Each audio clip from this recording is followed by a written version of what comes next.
안녕하세요, 여러분. 성공합시다. 우리가 진짜 행복해지고 싶잖아요. 오늘 그 기준에 대해서 명확하게 얘기하시고, 또 우리는 그 행복을 위해서라면 가정이 올바로 사야 하는 거잖아요. 그래야 진정한 행복이 이루어지잖아요. 오늘 어떻게 하면 가정의 행복이 깃들고 변화될 수 있는지 그 놀라운 원리 한번 확인해 보도록 해요. 자, 1절. 이것은 주 당신들의 하나님이 당신들에게 가르치라고 나에게 명하신 명령과 규례와 법도입니다. 당신들은 건너가서 차지할 땅에서 이것을 지키십시오. 당신들이 주 당신들의 하나님을 경외하며 내가 당신들에게 명한 모든 주님의 규례와 법도를 잘 지키면 당신들과 당신들의 자손이 오래오래 잘 살 것입니다. 그러니 이스라엘 자손 여러분, 이 모든 말을 듣고 성심껏 지키면 주 당신들 조상의 하나님이 당신들에게 약속하신 대로 젖과 꿀이 흐르는 땅에서 당신들이 잘 되고 크게 번성할 것입니다. 자, 모세는요, 이스라엘 백성에게 하나님의 명령과 규례와 법도를 잘 지키라고 말하고 있어요. 이어서 율법을 선포하는 두 가지 목적을 말해주고 있는데요. 첫 번째는 하나님의 말씀을 약속의 땅에서 지키게 하기 위함이에요. 말씀을 삶의 기준으로 삼아서 하나님 백성답게 살아가게 하기 위함이죠. 두 번째는 하나님을 경외하기 위함이에요.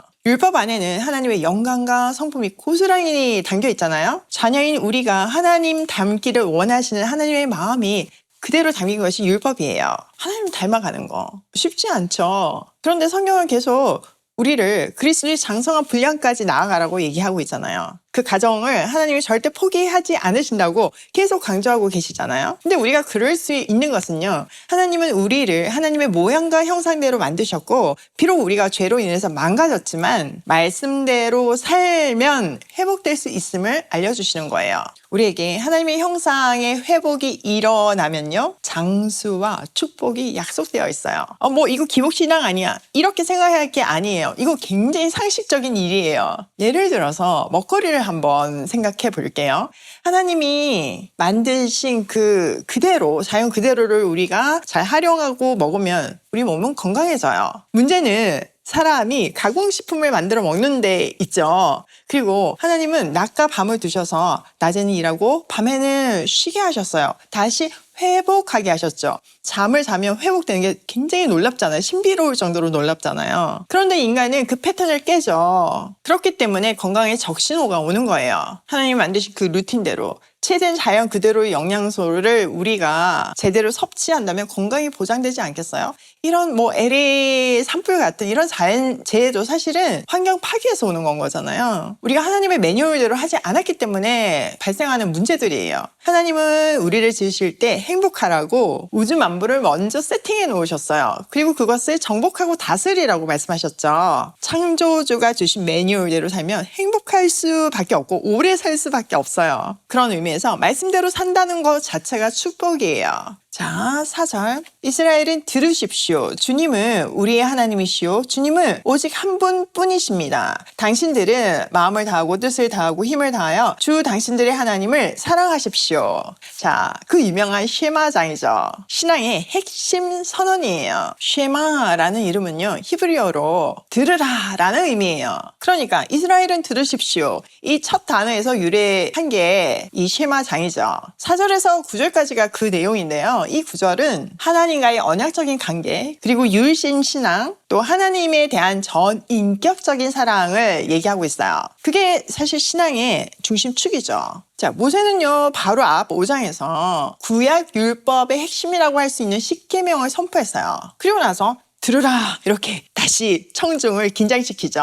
이스라엘은 들으십시오. 이 문구는요, 뭔가 아주 중요한 내용을 선포할 때 사람들을 주목시키기 위해서 사용돼요. 이렇게 집중을 시킨 다음에 맨 먼저 하나님에 대해서 정의하고 있어요. 주님은 우리의 하나님이시오. 주님은 오직 한 분뿐이십니다. 하나님의 절대 주권과 우리는 그 언약 관계에 있음을 다시 한번 확인시켜주죠. 그렇기 때문에 오직 하나님만 섬겨야 한다고 강조하고 있어요. 그리고 이 창조주이시며 구속주이신, 또 우리에게 언약 관계 속에서 아버지이신 하나님을 우리는 어떻게 대해야 하나, 바로 이어서 5절이 말해줘요. 5절. 당신들은 마음을 다하고 뜻을 다하고 힘을 다하여 주 당신들의 하나님을 사랑하십시오. 자, 바로 마음을 다하고 뜻을 다하고 힘을 다해서 하나님을 사랑해야 한대요.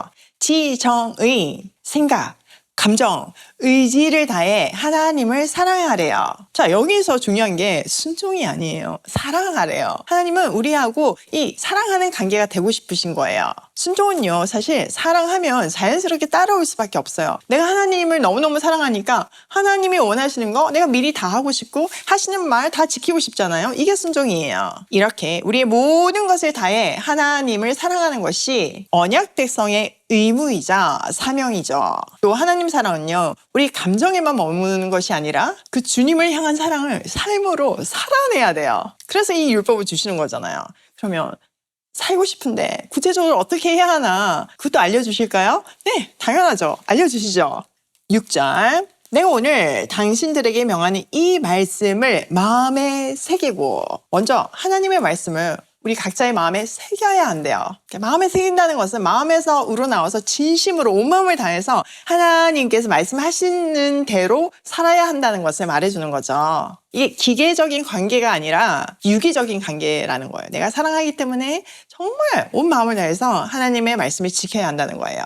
그러니까 이거는 의무나 강요가 아니라는 거죠. 사랑하면 당연히 나오는 반응이 이 순종이라는 거예요. 근데 물론 처음엔 노력이 필요해요. 우리가 말씀대로 살려면 말씀을 알아야 되잖아요. 근데 그 알려면요, 처음에는 조금은 의무적이라고 해도 규칙적으로 말씀과 기도를 하는 것이 굉장히 중요해요. 그 습관이 우리를 하나님을 한 걸음 한 걸음 더 깊이 있게 알게 하고, 하나님을 알수록 더 확신이 생기잖아요. 하나님에 대해서. 그러면 정말 하나님이 창조주이시자 구속주 이미 깨달아지면 하나님이 말씀하시는 거 지킬 수밖에 없다는 거죠. 바울이 디모데에게 너희는 배우고 확신한 일에 거하라 라고 당부하잖아요. 배우고 확신한 일에 거하다 보면, 순종하다 보면요, 진심으로 하나님을 사랑하는 거에 이를 수밖에 없어요. 삶이 그것을 매 순간 고백할 수밖에 없어요. 자, 7절. 자녀에게 부지런히 가르치며 집에 앉아 있을 때나 길을 갈 때나 누워 있을 때나 일어나 있을 때나 언제든지 가르치십시오.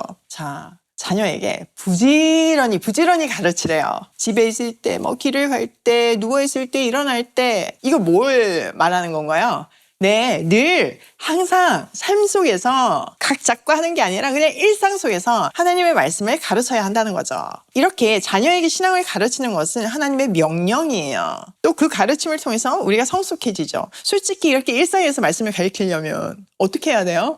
우리가 말씀을 살아내는 수밖에 없어요. 다른 방법으로 어떻게 가르치겠어요? 말씀을 나누고 가르치는 것도 중요하지만 그걸 정말 삶으로 살아내는 그 부모의 모습이 가장 큰 가르침이고 교육 방법인 거죠. 자, 8절. 또 당신들은 그것을 손에 메어 표로 삼고 이마에 붙여 기호로 삼으십시오. 집 문설주와 대문에도 써서 붙이십시오. 자, 이렇게 써서 붙이고 이게 뭐예요? 말씀의 흔적이 가득한 삶을 살아라는 의미예요. 손에 메고 손 움직일 때마다 봐야 된다는 얘기죠. 이마에 붙이고 나를 돌아볼 때마다 바라는 거죠. 더불어서 이건 내 정체성이라는 의미예요.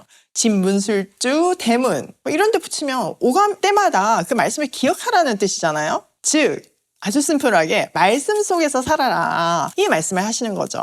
모든 활동 반경에 이 말씀을 둠으로 해서 온 집안을 말씀의 영향력 아래에 두고 살라는 겉면이에요. 또 이스라엘은요, 대부분 대문이 없어요. 그러니까 이 대문은 성문이라고 볼 수 있거든요. 그러니까 개인부터 시작해서 가정, 더 나아가서 온 공동체가 하나님 안에서 말씀대로 살아야 한다는 것을 강조하고 있어요. 삶이 가장 큰 메시지잖아요. 하나님을 마음과 뜻과 힘을 다해 사랑하는 우리의 모습이 우리 자녀에게 큰 메시지가 되고 우리 가정에 큰 메시지가 되고 더 나아가 우리가 속한 공동체와 사회에 메시지가 되는 삶을 살기로 해요. 자, 오늘 내용을 우리 삶에 한번 적용을 해보면, 첫 번째, 말씀은 삶의 기준이자 가이드라인이다. 이 말씀대로 따라가면요, 행복에 도달할 수밖에 없어요. 하나님이 그렇게 세팅하셨어요. 그러므로 말씀대로 산다는 것은 행복을 찾아가는 길이자 하나님 자녀의 특권입니다. 두 번째, 말씀대로 살 때 가장 행복하다. 말씀의 끝이 행복이잖아요. 그게 약속으로 주어져 있잖아요. 그렇기 때문에 우리가 말씀대로 살 때 가장 행복하고